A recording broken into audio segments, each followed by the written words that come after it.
বিসমিল্লাহির রহমানির রহিম। আপনাদের সামনে আমার লাইফের আরেকটা গল্প নিয়ে আসি।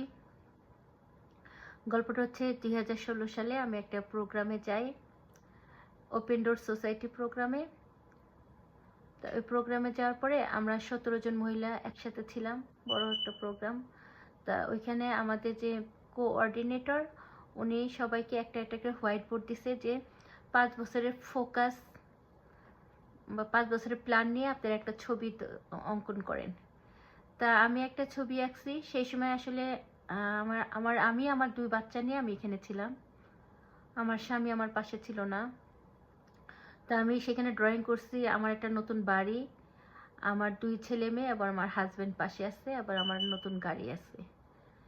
তা আমি 2016 সালে এটা ড্রয়িং করি এবং ওইটা আবার সবাইকে আমি আমারটা বাসায় নিয়ে এসে ফোল্ড করে রেখে দিই ওয়ার্ডরোবের ভিতরে।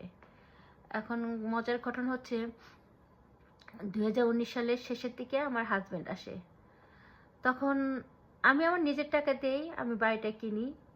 কেনার পরে একদিন আমার যখন পুরান বাড়ির সমস্ত কাগজপত্র তো সব কিছুতে এখানে নিয়ে আসছি, তো একদিন আমার মেয়ে আর আমার হাজব্যান্ড বসে বসে কাগজগুলো মানে যেগুলো ফালাই দিব অনেক কিছু।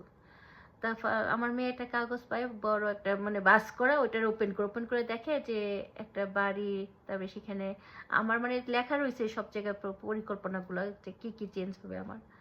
তো ওই পরিকল্পনা দেখে তখন মেয়েটা বলে, চিৎকার করে খুশি হয়েছে, বলে কি আম্মু আম্মু দেখে যাও। আমি বলি কী হয়েছে? বলে কি আম্মু দেখো আমাদের একটা বাড়ি, তুমি ড্রয়িং করছো 5 বছর আগে এটা। পরে আমার দেখার পরে মনে হইলো যে আমি যে ছবি আঁকছিলাম 5 বছর আগে, যে আমার একটা বাড়ি হবে 5 বছর পরে, আমার গাড়ি হবে, আমার হাজব্যান্ড থাকবে পাশে, আমার 2 বাচ্চা মাঝখানে। তো এই যে একটা অবচিত মানে আমি যে 5 বছর আগে ড্রয়িং করছি, আমি কিন্তু ভুলে গেছি আমি ড্রয়িং করছি। কিন্তু এখানে বেশ বিষয়টা হয়েছে যে আমি যদি সত্যিকারে মানে সব মানে স্ট্রংলি কোনো কিছু বিলিভ করি, যে আমি যে ড্রিমটাকে আমি মনের ভিতরে লালন করছি, সেই ড্রিমটাকে বাস্তবে লালন করতে চাই, এটা হলো আমার ভিতরে একটা স্ট্রংনেস ছিল। সেই স্ট্রংনেস যখন থাকবে আপনার ভিতরে, আপনি যদি ঘুমায়ও থাকেন, আপনার অ্যাবসেন্ট মাইন্ড কিন্তু ওই কাজটা করতে থাকে, অবচেতন মন কিন্তু আপনাকে ওই পথে হাঁটাইতে থাকে। তা দেখেন, আমি কিন্তু অটোমেটিকলি ভুলে গেছিলাম যে আমি একটা ড্রয়িং করছি, কিন্তু ওই 5 বছর পরে যখন আমার বাড়িটা হয়েছে, ওই কাগজটা দেখে আমার মেয়েও বুঝতে পারছে যে এটা আমার স্বপ্নটা ছিল।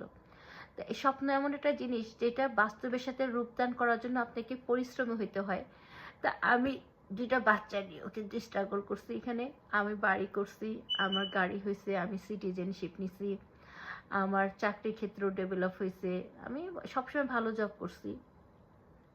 তা তুলনামূলক এই যে ভিতরে যে স্ট্রংনেস, এই স্ট্রংনেসের জন্য কিন্তু আমার জায়গার থেকে আমাকে সরে যেতে হয় না, বা আমি যে অসফল হয়েছি তা না, আমি সফলতা লাভ করছি। তো এই সফলতা লাভের জন্য আপনাদের পাশে যে আমাদের যে বর্তমান যে আমাদের সরকার আছে, সেই সরকার কিন্তু জনগণকে নিয়ে কাজ করতে চায় এবং জনগণের উদ্দেশ্য সরকারের সাথে সহযোগিতার হাত তৈরি করা। যে সহযোগিতার হাতের মাধ্যমে আমাদের হাতকে ভিক্ষুকের হাত তৈরি করতে চাই না, আমি চাই আমাদের হাতটাকে পরিশ্রমের হাত তৈরি করতে করা হোক। কারণ কি, ভিক্ষুকের হাত খালি নিতেই জানে, কিছু দিতে জানে না। আর যারা মনে করেন যে ভিক্ষুকের হাত তৈরি করবেন, তারা সারাজন নিয়ে যাবেন কিন্তু কিছু করতে পারবে না। কিন্তু আপনারা যদি বলেন আমার হাতকে পরিশ্রমের হাত করতে চাই, তাহলে দেখবেন আপনার হাতে এত বরকত দিবে আল্লাহ, এই বরকত শেষ করতে পারবে না। এই বরকত মনে হয় কিয়ামত পর্যন্ত পৌঁছা যাবে। তা আসুন আমাদের হাতকে শক্তিশালী করি। আমি কিন্তু দেশের কিন্তু গরিবদের জন্য আমি কিছু করবো, এই প্রেক্ষাপটে কিন্তু একটা জায়গাও কিনছিলাম সেই সময়টা। তো হয় কি, উদ্দেশ্য থাকতে হবে সৎ, যদি সৎ উদ্দেশ্য থাকে আল্লাহ আপনার সাথে থাকবে ইনশাল্লাহ। আল্লাহ আমাদেরকে ভালো রাখতে শিক্ষা করুন।